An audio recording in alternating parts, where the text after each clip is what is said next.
Republicans like to say that the tax bill, which passed the Senate on December 2, is the first tax reform since 1986. President Donald Trump likes to call it the biggest tax cut in history. Mr. Trump's claim is easily disproved, see chart. Yet the comparison with the law of 1986, passed under Ronald Reagan, is more curious.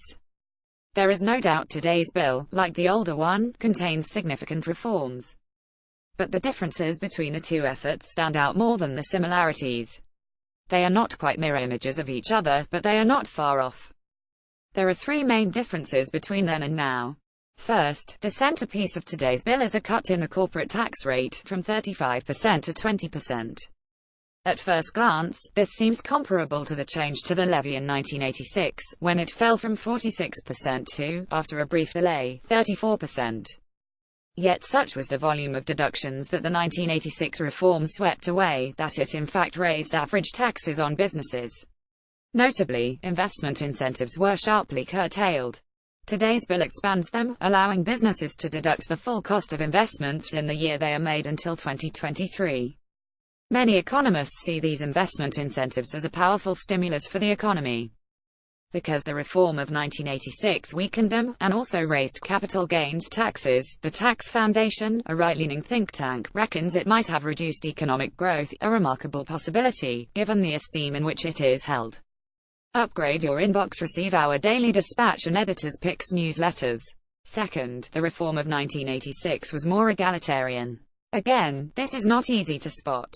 Reagan's reform slashed the top rate of personal income tax almost in half, from 50% to 28%. By most accounts, this was the number Reagan cared about most. But a loss of deductions, and the rise in overall business and capital gains taxes, were countervailing forces. Lower earners got income tax cuts, too.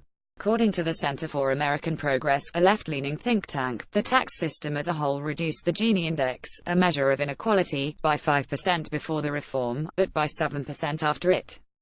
Today's bill is sharply regressive, despite the fact that it barely touches the top rate of tax. That is partly because Mr. Trump's priority has been tax cuts for businesses, whose owners tend to be rich. True, the bill curbs some corporate deductions, such as a tax break for manufacturers, and another for debt interest. But these changes do not come close to paying for the size of the tax cut that Republicans propose. A look at the stock market, which soared as the bill passed the Senate, shows that most businesses can expect to do well. The third difference between the bills is their cost. The reform of 1986 was revenue neutral. Today's effort will cost $1.40 TRN in foregone revenue by 2027, or $1 TRN, once its likely effect on economic growth is taken into account, according to an official score of the Senate's bill. For that reason, the better comparison is to Reagan's tax cut in 1981, which really does have a claim to be the biggest in post-war history.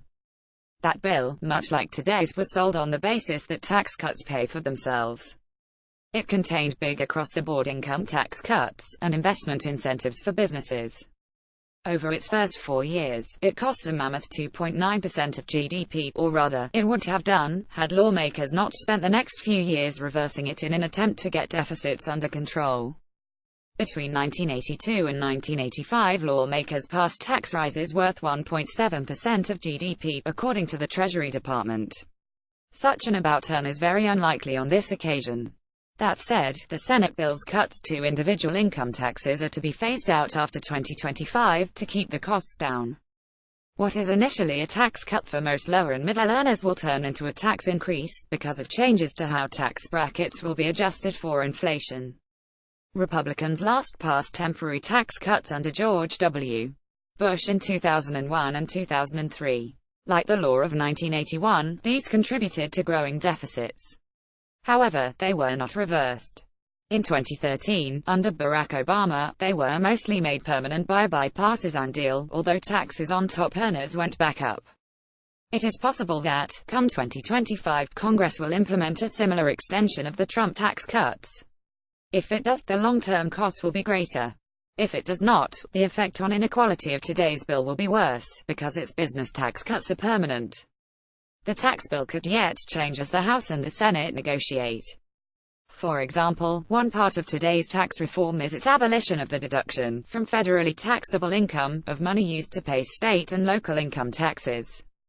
Republicans tried and failed to eliminate this deduction in 1986, but it was spared by the efforts of representatives of high-tax states such as California and New York.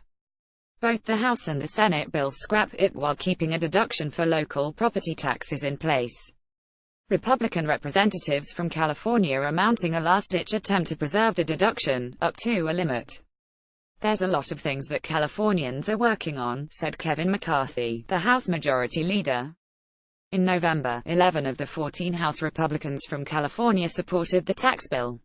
If they switched sides, they could potentially block it in the final vote. That remains unlikely, because Republicans are desperate for a legislative achievement. But the threat demonstrates how difficult it is to take away tax deductions once they are granted. Reagan's reform managed it in part because of bipartisanship. The bill was introduced in the House Ways and Means Committee by a Democratic chairman, and ended up passing the Senate with 74 votes. If Republicans succeed in passing a tax bill by Christmas, as Mr. Trump wants, and without any Democratic votes, it will at least be an act of impressive political discipline.